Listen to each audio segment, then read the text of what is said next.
বলি হ্যাঁ গো বৌমা, ব্যাপারটা কি তোমার? সকাল থেকে দেখছি একটা খাতা কলম নিয়ে তুমি বসে আছো। বলে কি এত পড়াশোনা করছো বাপু? সংসারে কি কোনো কাজকর্ম নেই নাকি?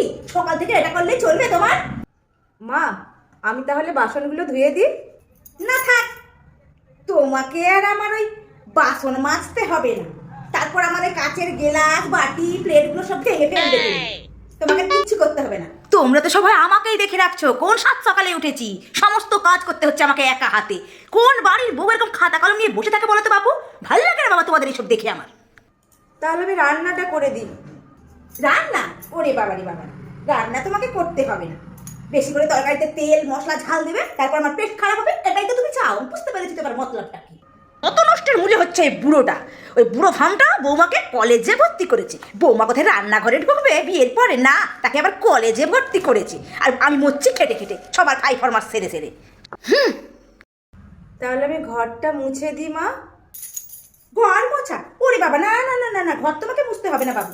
ওই যে সেদিনকার মতো তোমার শ্বশুরের মতো বেশি করে জল ঢেলে দেবে মেঝেতে, তারপর ওই পাঁচলিপ খেয়ে পড়ে যে আমার কোমর ভাঙি পা ভাঙি, এটাই তো তোমরা চাও। আমি বুঝতে পারি তোমাদের মতলবটা। আর এদিকে দেখো, এই যে জামা কাপড়গুলোকে পর্যন্ত একটু গুছিয়ে রাখতে পারো না, যেখানে সেখানে জামা কাপড়গুলোকে ফেলে রেখেছো। মা, আমি গুছিয়ে দেবো? না, তোমাকে আর গুছোতে হবে না। জানি এমন করে তুমি আলনায় রাখবে যে আলনা সব হুড়মুড়িয়ে পড়ে যাবে একবারে। থাক, অনেক হয়ে যাবে, তোমাকে কিছুটি করতে হবে না। এই দেখো জলের বোতলগুলো, দেখো দেখো, সব বোতলগুলো হাফ হাফ হয়ে পড়ে আছে, জলটা পর্যন্ত ভরতে পারছো না। আমাকেই দেখে রেখে দিয়েছো।